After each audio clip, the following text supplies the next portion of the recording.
Hello বন্ধুরা, welcome to my channel. আজ এই ভিডিওতে আমি চিকেন কষা কীভাবে বাড়িতে ঘরোয়া পদ্ধতিতে বানাবেন সেটা আমি দেখিয়েছি এই ভিডিওর মাধ্যমে। প্রথমে চিকেনগুলোকে খুব সুন্দর করে ধুয়ে নিয়েছি। ধুয়ে নেওয়ার পর ওই চিকেনের মধ্যে একটু ম্যারিনেট করে রাখবো। তার জন্য পেঁয়াজ, টমেটো দুটোই কেটে নিয়েছি। কেটে চিকেনের মধ্যে মিশিয়ে দিয়েছি।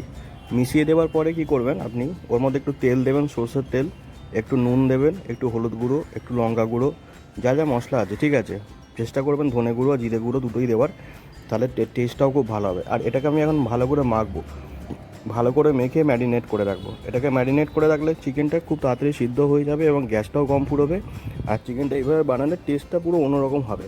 ডাইরেক্ট চিকেন করার মধ্যে দিয়ে যেভাবে খেতে লাগে তার থেকে অন্যরকম টেস্ট হবে, খেতে খুব সুন্দর হবে। ঘরোয়া পদ্ধতিতে বাঙালি স্টাইল চিকেন দেখুন, এভাবে করুন।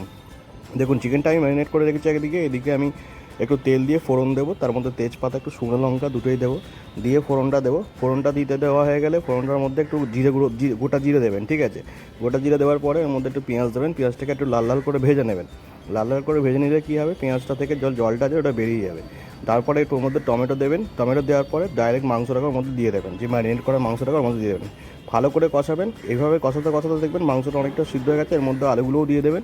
দিয়ে দেওয়ার পরে দেখবেন চিকেনটা পুরো আপনার রেডি।